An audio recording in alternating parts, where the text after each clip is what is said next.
के दास जो एक जगह कन्वेंशन में गए और किसी घर में रुके हुए थे, प्रार्थना के लिए गए और दूसरे गांव में, और किसी घर में रुके। तो एक बहन थी, उस बहन के लिए क्या किया, उनके जीवन में एक बीमारी थी, मन की बीमारी थी।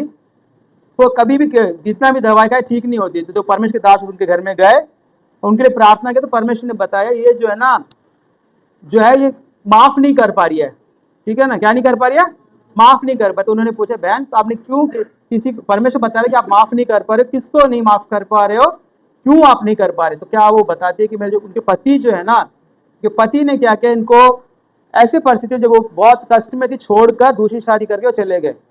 और ये बहन जो लगातार चर्च में जाती रही, मगर अपने पति को उन्होंने कभी क्षमा नहीं किया। क्या नहीं किया? क्षमा नहीं किया। क्षमा करने का मतलब ये नहीं है कि क्षमा करके उनके पास दोबारा चले जाना, ये नहीं है। हमारे मन में जो है कड़वाहट नहीं होना चाहिए। हम क्षमा सबको कर दीजिए, प्रभु तो कहते हैं सबको क्षमा करो। तो उन्होंने कहा जब तक आप उनको क्षमा नहीं करोगे आपकी बीमारी ठीक नहीं होगी। तो हम में से कई लोग यहाँ बैठे होंगे, हमने भी कई लोगों को क्षमा नहीं किया अभी तक।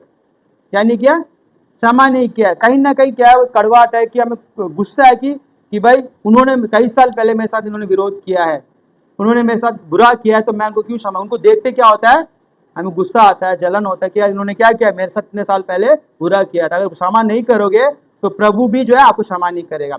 तो क्या उस स्त्री ने क्या है, उस परमेश्वर के दास ने उनको समझाया कि आप क्षमा कीजिए तो परमेश्वर तुरंत आपको चंगाई देगा। तो उन्होंने क्षमा किया, रोते हुए क्षमा किया कि हाँ मेरे पति ने मेरे साथ बहुत बुरा किया है, मैं अब उनको क्षमा करती हूँ, ईश्वर के नाम से मैं उनको क्षमा करती हूँ करके जब उन्होंने क्षमा किया ना, तुरंत उनके जीवन में चंगाई आई। हालेलुया। तो कई बार हम भी क्या, क्षमा अगर नहीं करेंगे किसी को भी, कई बार क्या होता है, कई लोग अपने माता पिता को कोसते हैं, भाइयों को कोसते हैं, बहनों को कोसते हैं कि भाई मेरे माता पिता ने ये नहीं किया, मेरे भाइयों ने मेरे को धोखा दिया, मेरे जमीन हड़प लिया, मेरे घर हड़प लिया। ऐसे कई होते नहीं केस, ऐसे कई होते हैं। मगर वो एक हमारा मन जो है उनको क्षमा नहीं करता, इसलिए हमारा मन कठोर बन जाता है।